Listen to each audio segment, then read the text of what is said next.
ආයුබෝවන් පුතේ අද අපි සාකච්ඡා කරන්න හදන්නේ සංයුජතාවය කියන්නේ මොකක්ද කියන එක ගැන. සංයුජතාවය කියන්නේ මූලද්‍රව්‍යයක් තවත් මූලද්‍රව්‍යයක් සමග පුතේ සංයෝජනය වෙන්න පුළුවන් හැකියාවට. එතකොට මූලද්‍රව්‍ය 20ටම පුතේ සංයුජතාවය කියලා අගයක් තියෙනවා. ඒ අගය පුතේ අද මම ඔයාලට කියලා දෙනවා. මේකේ වැදගත්කම තමයි පුතේ 10 සහ 11 ශ්‍රේණියේ ළමයින්ට අනිවාර්යෙන් සාමාන්‍ය පෙළ දක්වා පුතේ රසායනික සූත්‍රයක් ලියන්න එනවා. සෑම පාස් පේපර් එකකම වගේ පුතේ රසායනික සූත්‍රයක් ලියන්න තියෙනවා. ඒ සඳහා අපි ඒ ගණනය කිරීම කරන්න නම් මේ මූලද්‍රව්‍ය 20 පුතේ සංයුජතාවය දැනගෙන ඉන්න ඕනේ. සංයුජතාවය අද මම ඔයාලට කියලා දෙන්නම්. ඒක මේ විදිහට ගණනය කරගන්න පුළුවන් පුතේ. හයිඩ්‍රජන්ගේ 1 1 බිංදුව 1 2 3 4 3 2 1 බිංදුව 1 2 3 4 3 2 1 බිංදුව 1 2 මෙන්න පුතේ මූලද්‍රව්‍ය 20 සංයුජතාවය.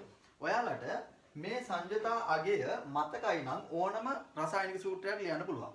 right. හයිඩ්‍රජන්ගෙන් පටන් ගත්තට පස්සේ පුතේ මෙහෙම. මේක යන්නේ එකම රටාවකට 1 බිංදුව 1 2 3 4. 4 දක්වා වැඩි වෙලා පුතේ ආය අඩු වෙන්න පටන් ගන්නවා.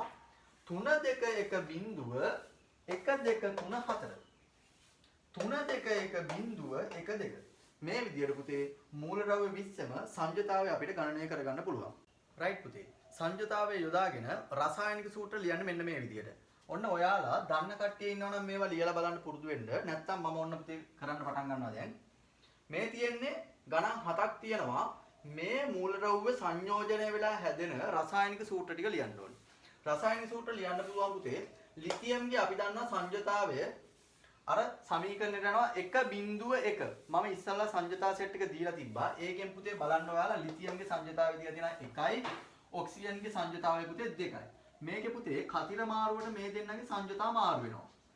ඊට පස්සේ එනවා පුතේ Li2 lithium oxide Li2O lithium oxide කියලා මෙන්න ලිතියම් ඔක්සිජන් සංයෝජනලා හැදෙන රසායනික සූත්‍රය ලිතියම් ඔක්සයිඩ් කියලා එනවා. ඊළඟ පුතේ මැග්නීසියම් නයිට්‍රජන් එකතු වෙලා හැදෙනවා පුතේ මැග්නීසියම් නයිට්‍රයිඩ්. මැග්නීසියම් නයිට්‍රයිඩ් හදන්න පුළුවන් මැග්නීසියම්ගේ සංයුතාවය පුතේ 2යි. නයිට්‍රජන්ගේ සංයුතාවය 3යි. මෙයාගේ 3 මෙයාට යනවා මෙයාගේ සංයුතාවය 2 මෙයාට යනවා. Mg3N2 මැග්නීසියම් නයිට්‍රයිඩ් කියලා පුතේ එයාගේ රසායනික සූත්‍රය හැදෙනවා. ඇලුමිනියම් ඔක්සිජන් එකතු වෙලා පුතේ ඇලුමිනියම් ඔක්සයිඩ් හදනවා. ඇලුමිනියම්ගේ සංයුතාවය අපි දන්නවා 3යි. ඔයාලට ගිහිල්ලා බලන්න පුළුවන්. ඔක්සිජන්ගේ සංයුතාවය 2යි. මෙයාගේ පුතේ මෙන්න මේවා මාරු වෙලා අපිට එනවා ඇලුමිනියම් ඔක්සයිඩ්ගේ Al2O3. ඇලුමිනියම් ඔක්සයිඩ්ගේ රසායනික සූත්‍රය පුතේ ඔන්න ඔය විදිහට එනවා. මැග්නීසියම් ඔක්සයිඩ්ගේ හොයන්න පුළුවන්. මැග්නීසියම්ගේ සංයුතාවය 2යි, ඔක්සිජන්ගේ සංයුතාවය 2යි. මතක තියාගන්න පුතේ සංයුතාවය සමානයි නම් අපි ඒක රසායනික සූත්‍රයේදී යොදාගන්නේ නැහැ. MgO විතරයි. මේ දෙකට මේ දෙක කැපිලා යනවා කියලා ඔයාලා හිතන්න. මැග්නීසියම් ඔක්සයිඩ් කියලා මේ විදිහට රසායනික සූත්‍රය එනවා.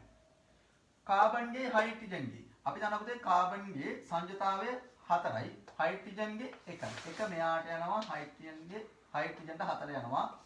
CH4 මීතේන් කියලා අපිට රසායනික සූත්‍රයේ CH4 කියලා එනවා. එක පුතේ අපි දාන්නේ නැහැ.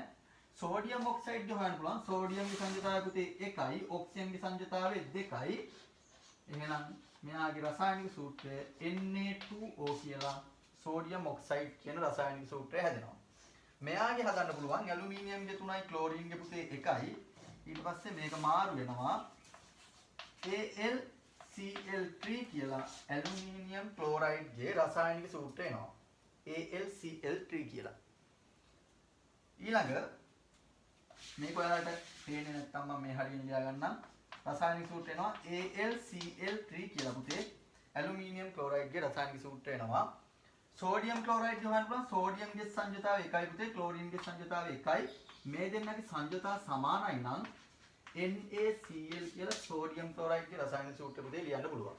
right. මේ විදිහට ඕනම රසායනික සූත්‍රයක් කෙටි ක්‍රම භාවිතා කරලා හදා ගන්න පුළුවන්. අර සංයුතා සෙට් එක මතක තියෙනවා නම්